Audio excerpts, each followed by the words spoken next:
Мачорот во чизми.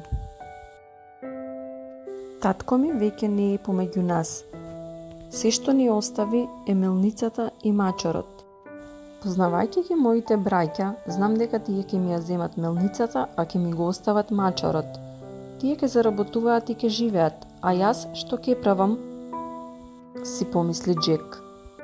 Мачорот кога го виде колку е тажен и разочаран, го погали со своите шепи и му рече: Господару, знам, мислите дека не ме бива за ништо, но ви ветувам дека ќе ви го сменам животот. Но се што ми треба е да ми купите чизми и да ми ја дадете торбата од вашата соба. Џек немаше многу што да изгуби, па затоа размисли и се одлучи. Во ред, ќе одиме утре и ќе купиме се што треба. Но да знаеш, ќе ги потрошиме и тие малку пари што ги имаме. Господар, нема да ве разочарам, ветувам. Следниот ден Џек купи чизми од биволска кожа. Кога ги проба мачорот, на вистина многу му прилегаа. Господару, ве благодарам на довербата, ветувам дека нема да ве разочарам. Потоа ја зема старата торба, стави неколку моркови во неа и ја остави во шумата. И токму така, како што очекуваше, две зајачиња се доближија и душкаа, па тој ги фати и ги стави во торбата.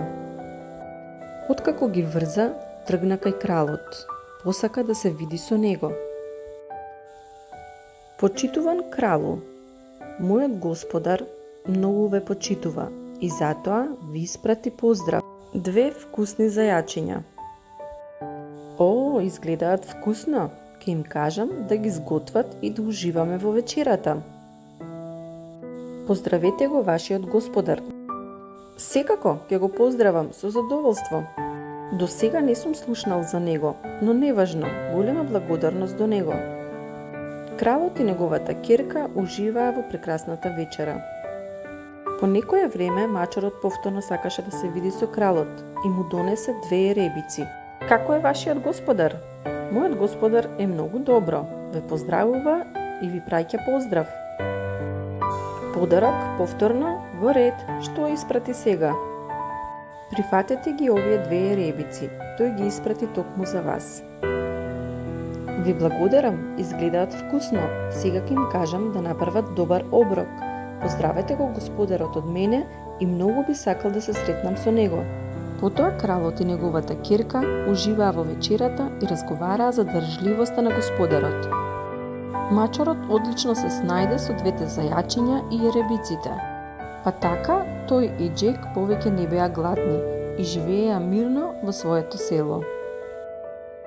Со одењата на мачорот во палатата и посетата на кралот, изборувањата за неговиот господар, сите почнаа да зборуваат за господарот кој досега никој не го видел и не слушнал за него. Сите беа љубопитни да го сретнат господарот. Мислам дека е време да се сретне господарот со кралот, но како ќе се случи тоа? Мојот господар нема ниту убава облека, ниту превоз за да оди до палатата. Морам да смислам некој план. Следното утро, кога отиде во шумата, виде една толпа луѓе, па им се приближи. Ги слушна како разговараат, дека следниот ден ќе помине кралот со неговата ќерка. Па доби одлична идеја. Мачорот побрза дома да му соопшти на господарот. Откако му соопшти за идејата, Џек се вознемири. Да не си полудел? Господару, ова е единствената шанса да се видиш со кралот. Само така ќе можеш да одиш во кралството.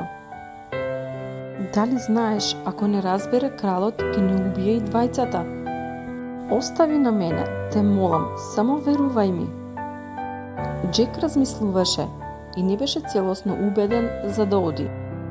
Но тој беше сигурен и лојален пред кралот и успешно не храни и двајцата до сега. Можеби и треба да му верувам. Во ред, ме разубеди. Ке одиме, но немој да ме впуштиш во некоја неволја. Се разбравме, мачору во чизми?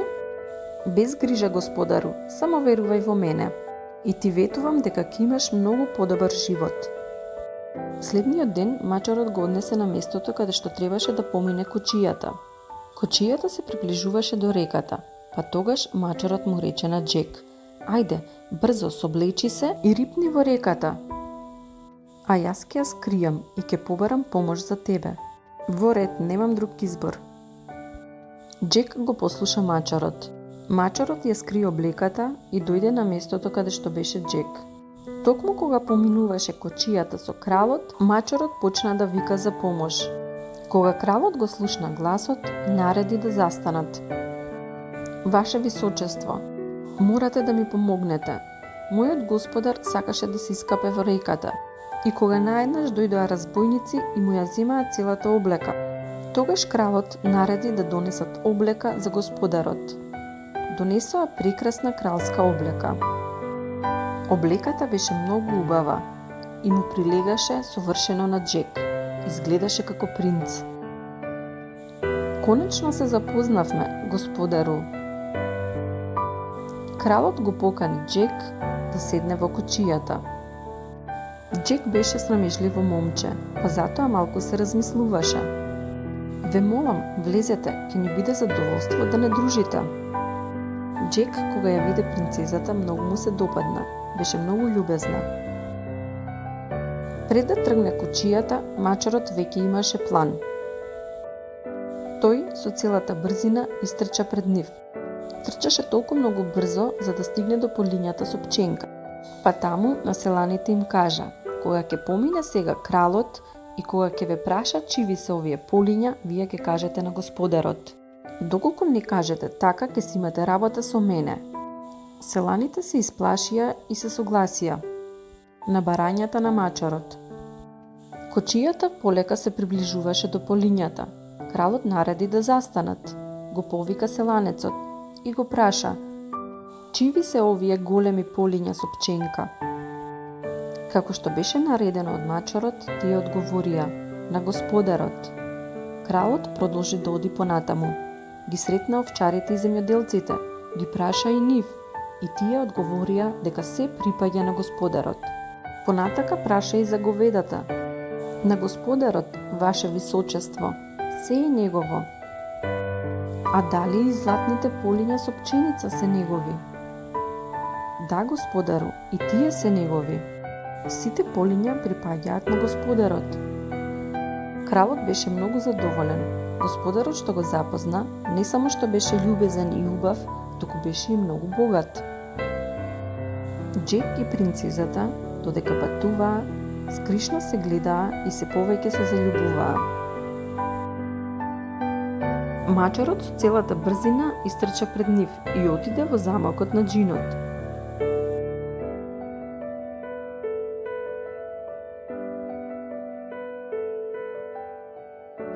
"Здраво, здраво, мачор во чизми.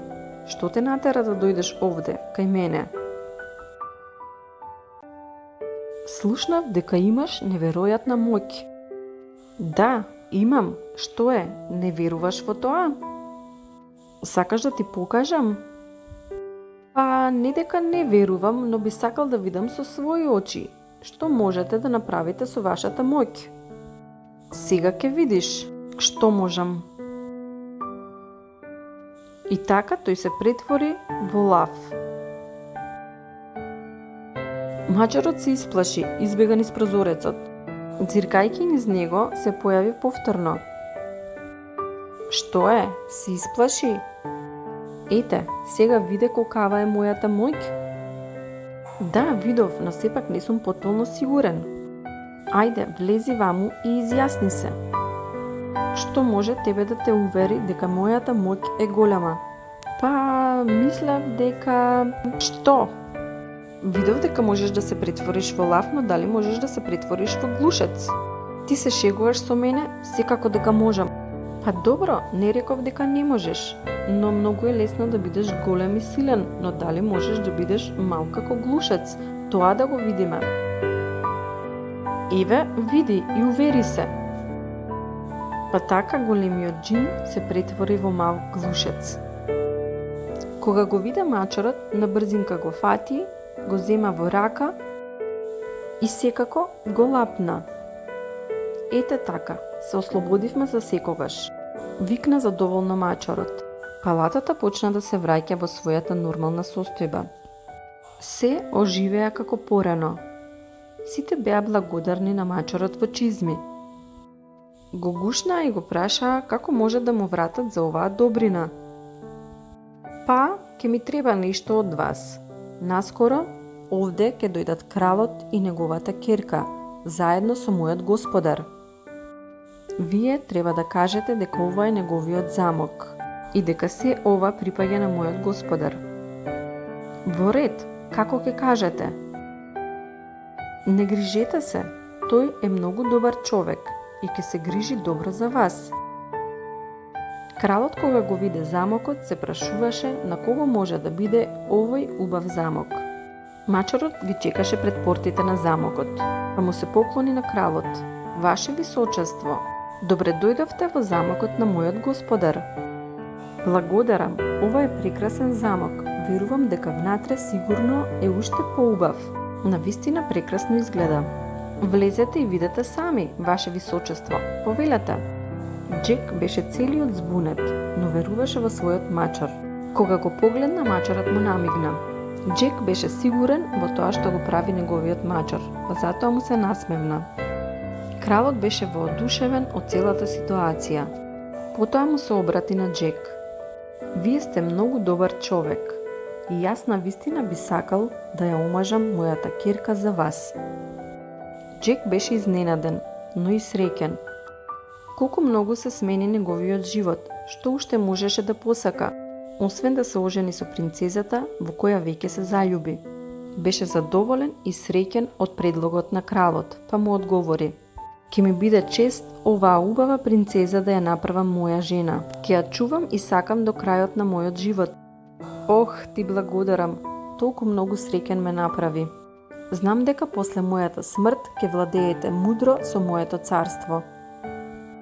Така, Джек и својата принцеза си живееја среќно. О, да, тука е и мачарот. И тој живееше удобно и задоволно и секако не се откажа од бркањето на глувци.